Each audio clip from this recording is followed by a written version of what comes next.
Proxy और VPN, ये जैसे मैंने आपको बताया कि प्रॉक्सी और वीपीएन दोनों ही एक तरीके की चीजों के लिए बने हैं या बने थे। और प्रॉक्सी सर्वर का काम ये होता है कि वो केवल आपका आईपी को हाइड करता है और ये एप्लीकेशन लेवल पे काम करता है, यानी कि जब भी आप इंटरनेट से कनेक्ट होंगे ये आपके आईपी को बदल देगा। आपका आईपी जो होगा वो बदल के यहां पहुंच जाएगा, तो इंटरनेट पे या फिर वेब को किसी को पता नहीं कि आपका एक्चुअल आईपी क्या है, तो आप एनोनिमस रहेंगे, छुपे रहेंगे। वीपीएन क्या करता है, एक तो आपका आईपी भी हाइड करता है, दूसरा आपका जो डेटा आ रहा है जा रहा है जो कि यहां पर इंक्रिप्टेड नहीं है वो आपका इंक्रिप्ट करके भेजेगा, यानी कि कोई भी इसे पढ़ नहीं पाएगा। तो वीपीएन आपके डेटा को इंक्रिप्ट करता है, जैसे आपने कहा कि हेलो, ये आपके डेटा को भेज देगा $@ और हैश ऐसे करके भेज देगा, तो ये इंक्रिप्ट हो गया है। प्रॉक्सी सर्वर इंक्रिप्ट नहीं करते, यहां इंक्रिप्शन नहीं होता है, यहां पर इंक्रिप्शन होता है। वीपीएन सर्वर या वीपीएन सर्विस, क्योंकि वीपीएन में आपका जब भी कनेक्शन होगा, जैसे आपका ये आप यूजर हैं, तो पहले आप वीपीएन क्लाइंट से कनेक्ट होंगे, फिर ये आपका कनेक्ट होगा आपके आईएसपी से, इंटरनेट सर्विस प्रोवाइडर से, फिर ये वीपीएन सर्वर से, और वीपीएन सर्वर फिर इंटरनेट से कनेक्ट होगा। तो वीपीएन सर्विस आपको चाहे आईएसपी ट्रैक कर रहा हो या डेटा को चुराने की कोशिश कर रहा हो या किसी को देने की कोशिश कर रहा हो, कोई गवर्नमेंट आपके पीछे पड़ी हो, कोई हैकर आपके पीछे पड़ा हो, ये वीपीएन यहां प्रोटेक्ट करता है, प्रॉक्सीज नहीं करते। इसलिए ध्यान रखिएगा कि अगर आपका सेंसिटिव इंफॉर्मेशन है, क्योंकि प्रॉक्सी में कोई इंक्रिप्शन नहीं होता है, तो सेंसिटिव इंफॉर्मेशन के लिए हमेशा आप वीपीएन की तरफ जाएंगे, वर्चुअल प्राइवेट नेटवर्क की तरफ जाएंगे, चाहे नॉर्ड वीपीएन हो, चाहे आपका एक्सप्रेस वीपीएन हो, ऐसे तमाम तरीके के वीपीएन अवेलेबल है।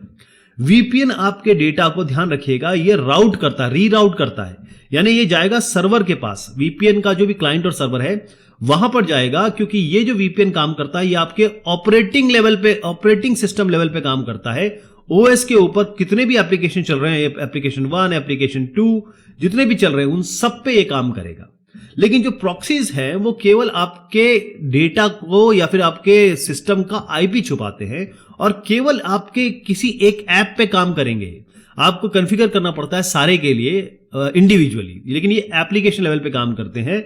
वीपीएन जो है पूरे ओएस लेवल पे काम करता है।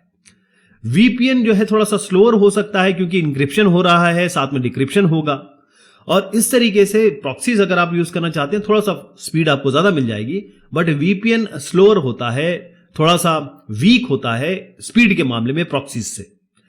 वीपीएन नॉर्मली, क्योंकि ये आपको क्या क्या, एक तो वीपीएन अगर है तो उसका क्लाइंट भी होगा, सर्वर भी होगा, सर्वर आपको मेंटेन, कोई जो वीपीएन की कंपनी है सर्वर मेंटेन करेगी, इसलिए नॉर्मली वो पेड होता है, क्योंकि वो एक तो आईपी छुपा देता है आपका, साथ में आपके डेटा को इनक्रिप्ट और डिक्रिप्ट करता है, बहुत सारी आपको सहूलियतें प्रोवाइड करता है, इसलिए वीपीएन थोड़ा सा महंगा हो सकता है।